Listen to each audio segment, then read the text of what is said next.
छोड़ के चली गई। आज एक बालक आया मेरे से मिलने सुबह, बड़ी प्रसन्नता में बैठा। मैंने कि काय को मुस्कुरा रहे हो? तो बोला घर वालों ने 20 चप्पल मार के भगा दिया। मैंने काय को? बोलो मैंने कहा कि मुझे वृंदावन रहना है, वहीं रहना है, वहीं रह करके भजन करना है। वो पहले भी आया था तो मुझसे बोला, मैंने कहा नहीं पहले घर वालों से आज्ञा लेके आओ। तो घर गया तो घर वालों ने तो बेचारे को आज्ञा दी नहीं, निकाल दिया घर से।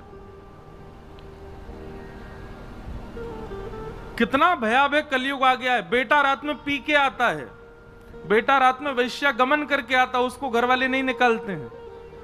लेकिन तिलक लगाता है, हरिनाम संकीर्तन करता है, भजन करता है, कथा सुनने जाता है, तो उसको घर से निकाल देते हैं। ये कलयुग है। अब बेचारा वो वृंदावन में ही कहीं रह करके अपनी पढ़ाई आदि पूरी कर रहे हैं। मैंने कहा चलो, तो ये अंतर्निष्ठ लोगों की बात है।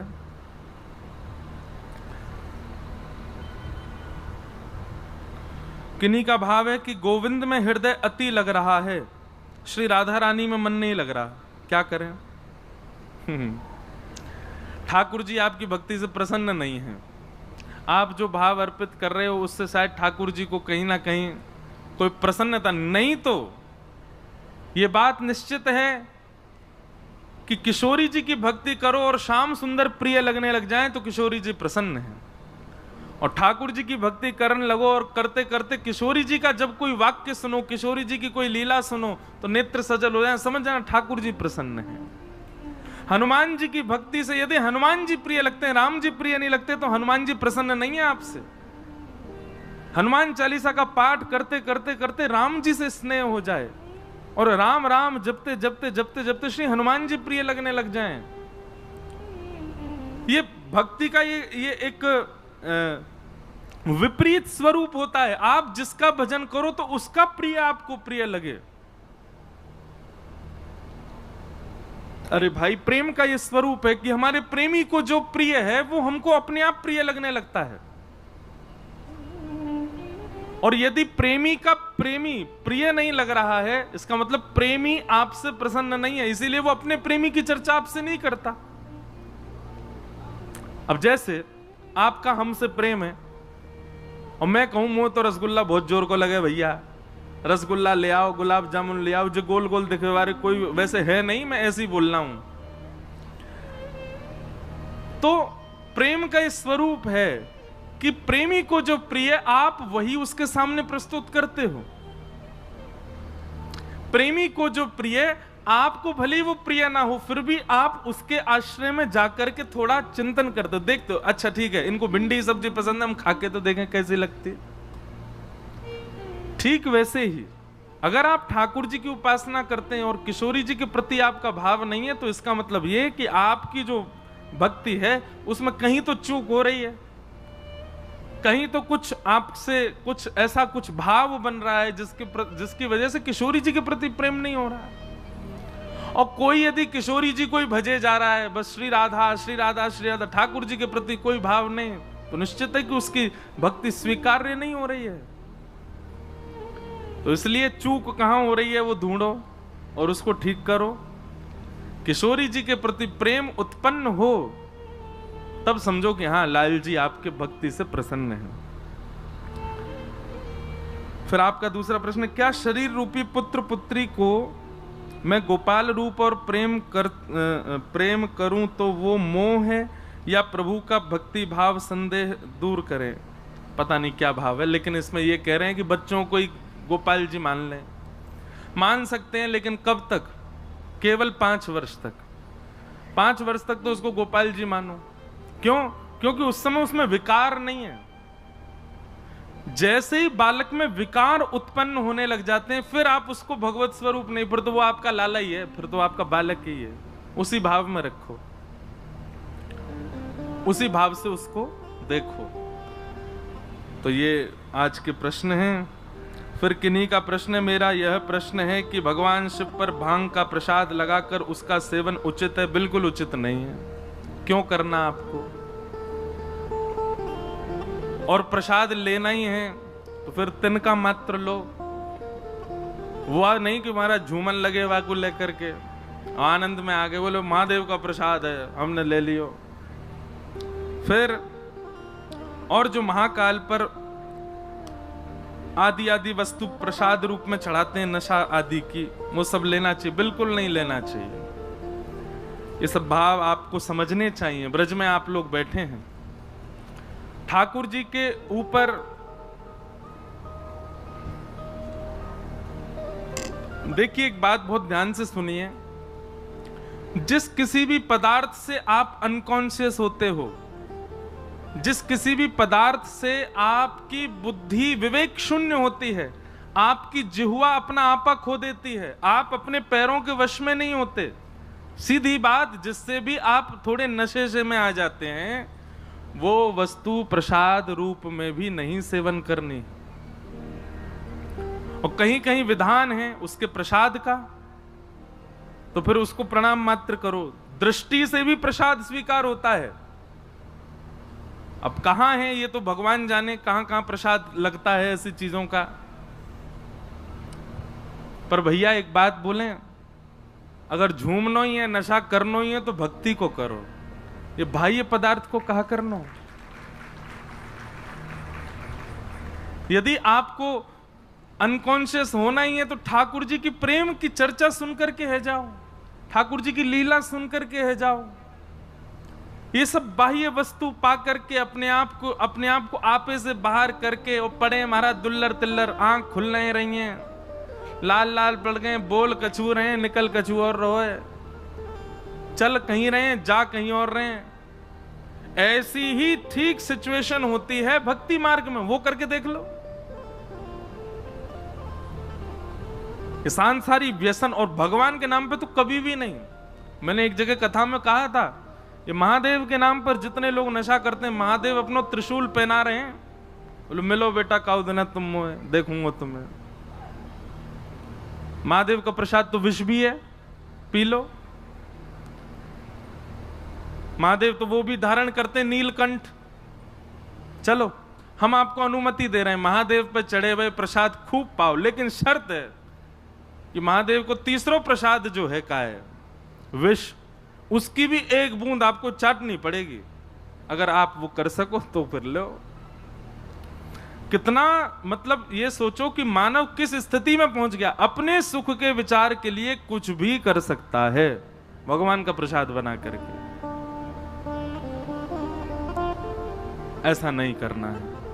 भगवान के नाम पर लोग वैसे ही बहुत कुछ कर रहे हैं। भगवान के नाम पर, लीलाओं के नाम पर, कथाओं के नाम पर, ब्रज के नाम पर, रास के नाम पर, ना जाने क्या आधुनिकता जीवन में ला रहे हैं। भैया ये घनघोर पाप है, ऐसा कभी नहीं करना है। इसकी व्यासपीठ से हम तो अनुमति नहीं देते, बाकी आप जानो। बोलो वृंदावन बिहारी लाल की जय। आइए आज की पावन कथा में प्रवेश करें। कान्हा कुंवर के कर पल्लव पर, मानो गोवर्धन नृत्य करे। कान्हा कुंवर गाइए के कर पल्लव पर, मानो गोवर्धन नृत्य करे। कल हम लोग श्रवण कर रहे थे,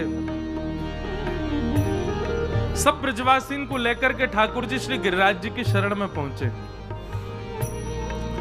गिरिराज जी की शरण में पहुंच करके सब ब्रजवासी ने अपने अपने घर को 56 भोग लगायो। 4 भुजा वारे श्री गोवर्धन नाथ प्रकट भय, सब ब्रजवासियों को प्रसाद स्वीकार कियो। सब ब्रजवासी आनंद में भर गए, नाच रहे हैं, गा रहे हैं, उत्सव मना रहे हैं। हमारे ब्रज में जय जय प्रकट भयो, देवता प्रकट भयो है। आहा,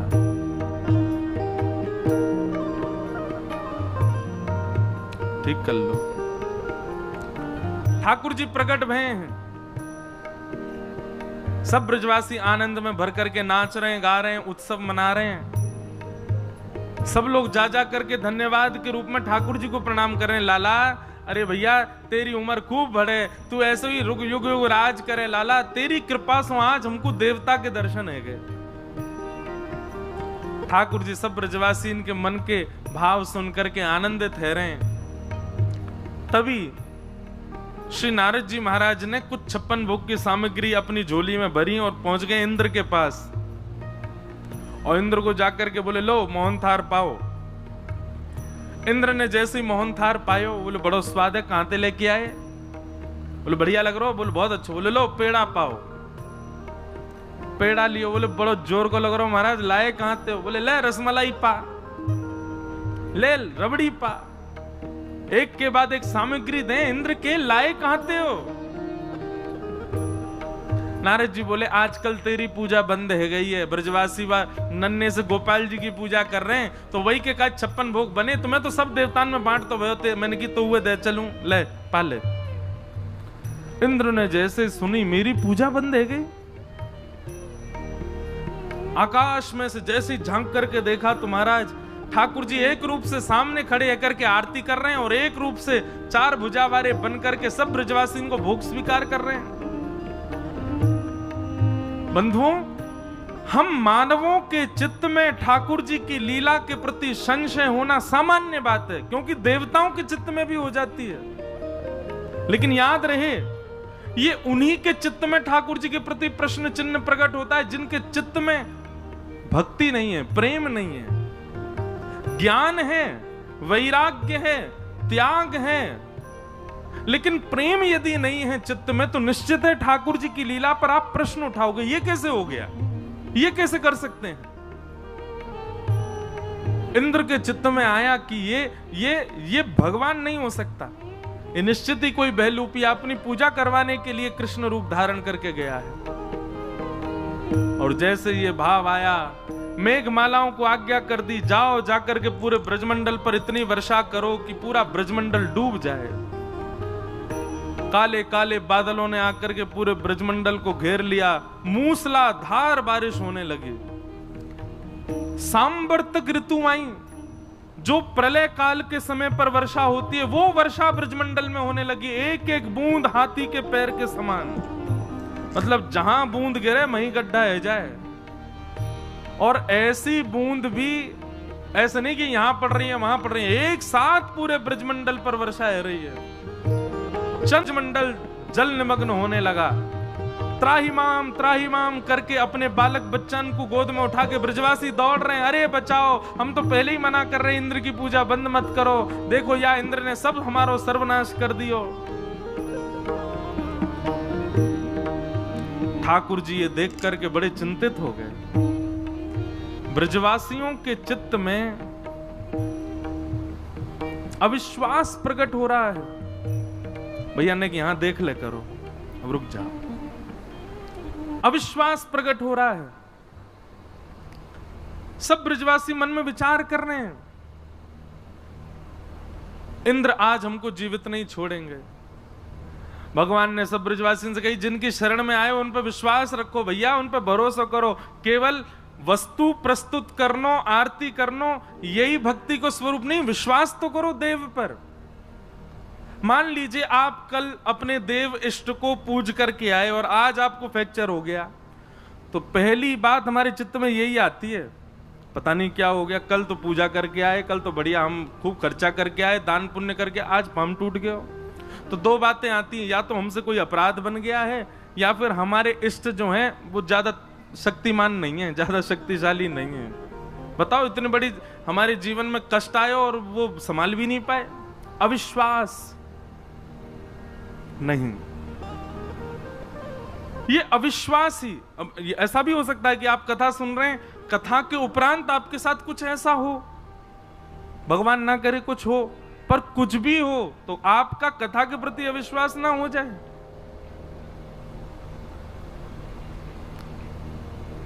वही अविश्वास भक्ति में अपराध है।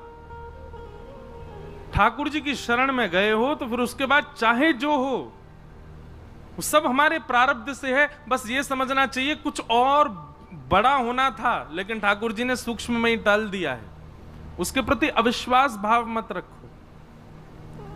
ब्रजवासी सब दौड़ने लगे, बोले भैया जय इंद्र नाराज है गोदी का। ठाकुर जी ने सबको रोका लेकिन कोई सुने नहीं ठाकुर जी की बात। भगवान बोले इन सबके चित्त में विश्वास उत्पन्न करना पड़ेगा, इन सबके चित्त में श्रद्धा उत्पन्न करनी पड़ेगी, नहीं तो यहां आकर के इतनी सेवा पूजा सब व्यर्थ हो जाएगी। ठाकुर जी ने गिरिराज बाबा को प्रणाम किया और गिरिराज बाबा को प्रणाम करके एक तरफ से अपने दोनों भुजान से जैसे ही नेक अधर किए, श्री गिरिराज जी ने भूमि को छोड़ दियो। एक तरफ से गिरिराज जी अधर रह गए, ठाकुर जी भीतर प्रवेश कर गए, दोनों भुजान से बिल्कुल बीच में पहुंच गए गिरिराज जी के। और वहां बीच में खड़े है करके ठाकुर जी ने अपने बाम हस्त की कन्नी उंगली के नख पर गिरिराज जी धारण कर लिए।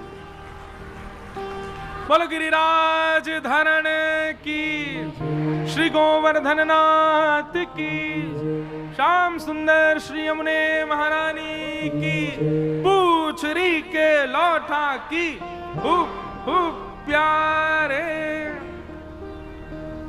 सब ब्रजवासी खड़े है गए, महाराज अरे अरे देखो लाला ने गिरिराज जी उठा लियो, लाला ने पहाड़ उठा लियो, लाला ने पर्वत उठा लियो। ठाकुर जी सबको एक भुजा से इशारों कर रहे हैं, सब आ जाओ गिरिराज जी के नीचे आ जाओ। सब ब्रजवासी पहुंच गए, सबन ने जा करके अपनी छड़ी लगा ली। अब बीच में ठाकुर जी खड़े हैं गिरिराज जी धारण करके, और गिरिराज जी कभी इतकू जाएं कभी इतकू जाएं, ऐसे तराजू की तरह यों यों हेरें। अब जहां की तरफ गिरिराज जी झुकें, ब्रजवासी डर डर के भागे, अरे लाला बचाइयो बचाइयो बचाइयो। कछु ब्रजवासी अपनी अपनी छड़ी लगामे गिरिराज जी को ऊपर करें, और यहां से ऊपर जामे सो पल्लंग से नीचे है जाएं, तो ब्रजवासी वहां के लगामे। ऐसे करके सब ब्रजवासी ने जैसे तैसे गिरिराज जी को सम कियो, और सब अपनी अपनी छड़ी टेक करके खड़े है गए। बीच में मदन गोपाल अपनी उंगली धारण कर, उंगली के नख पर गिरिराज जी धारण किए, उंगली पर नहीं, उंगली के नख पे श्री गिरिराज जी धारण करके ठाकुर जी खड़े। तब नंददास जी ने उस छवि का वर्णन किया एक पद में, बहुत ध्यान से, शब्द इतने सुंदर हैं इस पद के। कान्हा कुंवर के कर पल्लव पे, मानो गुवर धन नृत्य करे। कान्हा कुंवर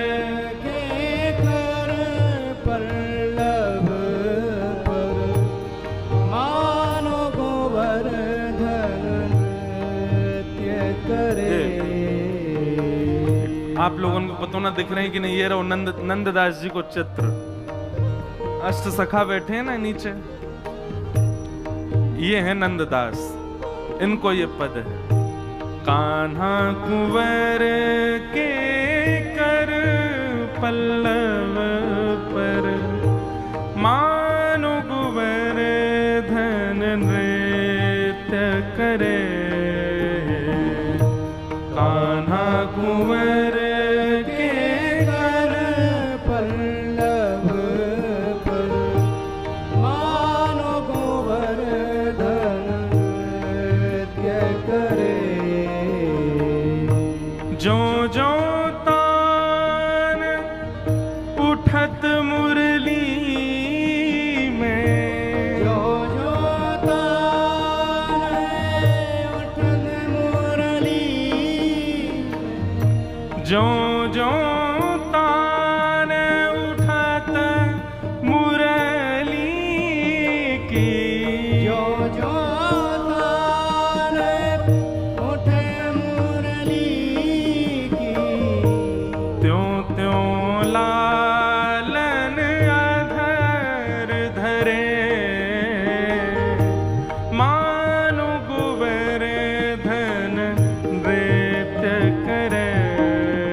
रसिक जनों के पद होते हैं ना, इन पद के गायन के समय नेत्रबंद किया करो, और नेत्रबंद करके जो शब्द गाया जा रहा उसका दर्शन करो।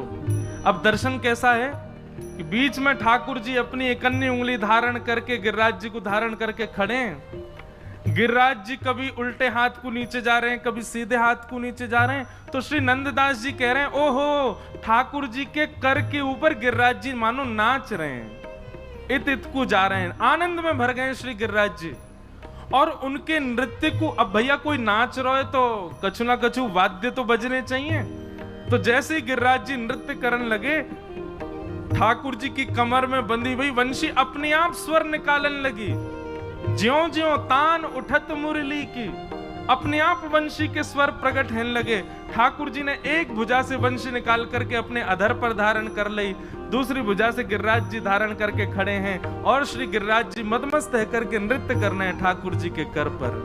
नंददास जी वाको वर्णन कर रहे हैं। अब आगे की पंक्ति में ध्यान करियो कि वंशी बज रही है तो फिर मृदंग कैसे बज रहा है, मृदंग बज रहे हैं तो फिर गा कौन रहे हो है, और गा रहे हैं तो फिर भैया ताली कौन बजा रहा है, और ताली बज रही है तो फिर ये पूरा दृश्य दिख कैसे रहा है, क्योंकि वहां तो पूरा अंधेरा है, वहां तो गुप्त अंधेरा है, कोई दिख ना रहा है। तो बीच बीच में ये ठाकुर जी की छवि दिख कैसे रही है, कोई मसाल नहीं जल रही है, कोई अग्नि नहीं है, कोई लाइट नहीं है, तो फिर ठाकुर जी दिख कैसे रहे। ये सारे भाव श्री नंददास जी ने अपने पूरे पद में बताए हैं, दर्शन करो। हाँ हाँ, ठाकुर जी की वंशी बज रही है, गिरिराज जी नाच रहे हैं, और मृदंग कैसे बज रहे हैं, मेघ मृदंग मृदंग बजावे, मेघ मृदंगी मृदंग बजावे, मेघ मृदंगी मृदंग बजावे, मेघ मृदंगी मृदंग बजावे। आकाश में जब बादल एक दूसरे से टकराते हैं तो जो गर्जना हो रही है, जो गड़गड़ाहट हो रही है, वो भी ऐसी ताल पर हो रही है, ऐसी सम पर हो रही है, मानो लग रहा है कि आकाश के बादल मृदंग बजा रहे हों, गिरिराज जी नाच रहे हैं, ठाकुर जी की वंशी बज रही है। दामिनी दम के मानो दीप जले,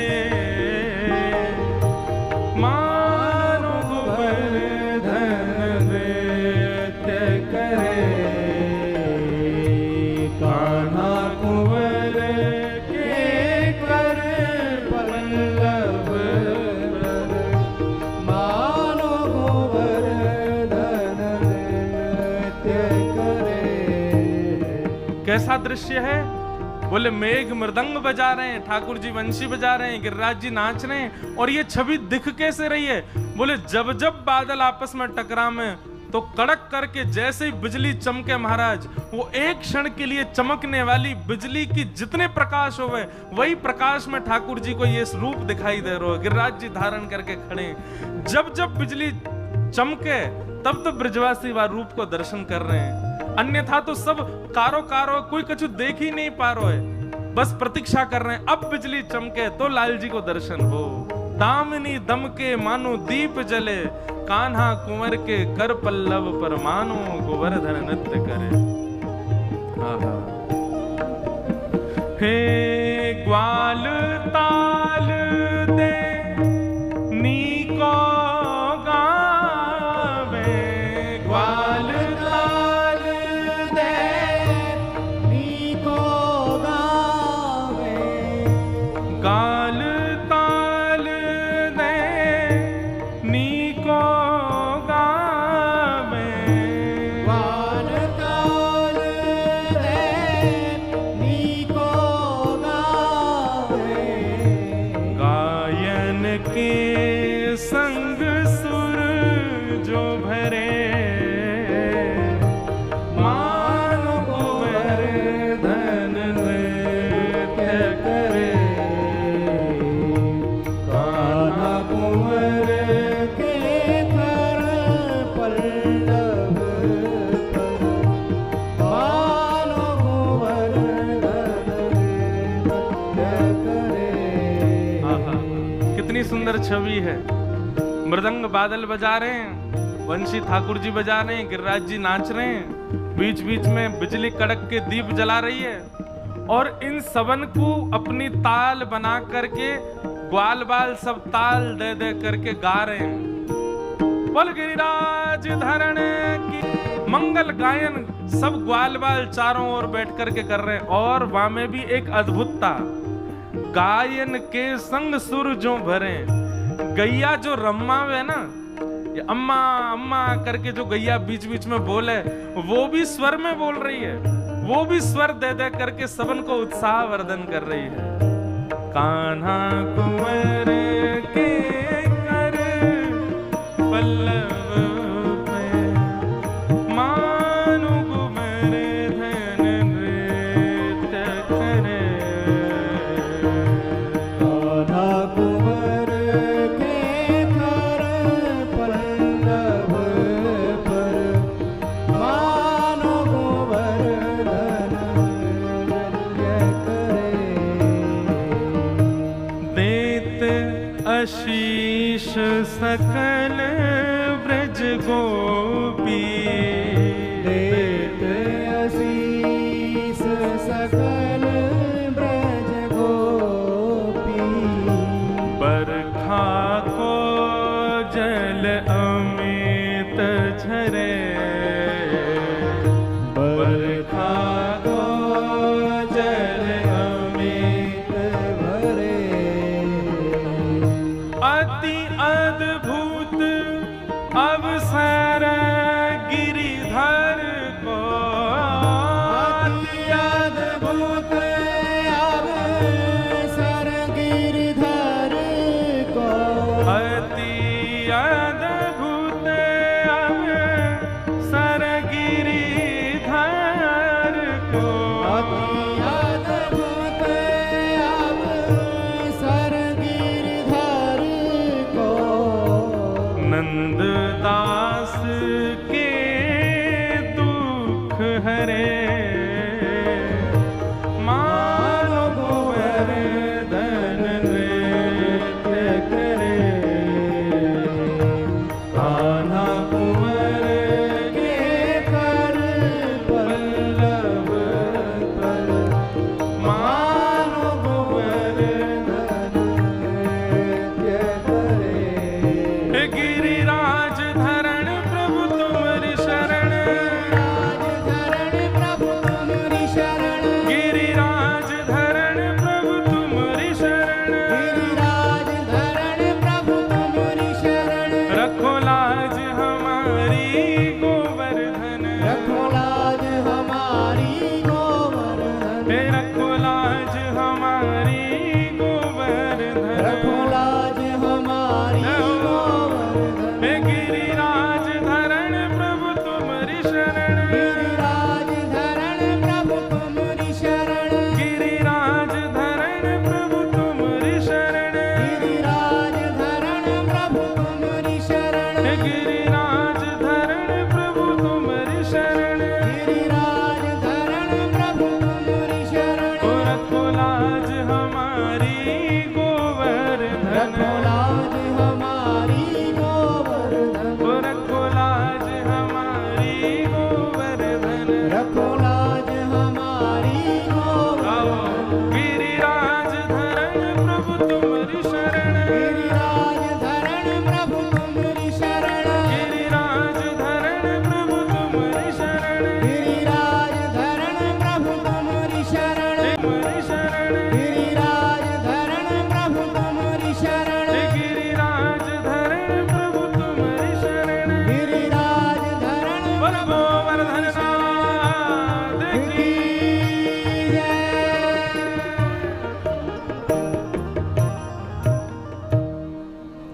ऐसे श्री नंददास जी दर्शन कर रहे हैं।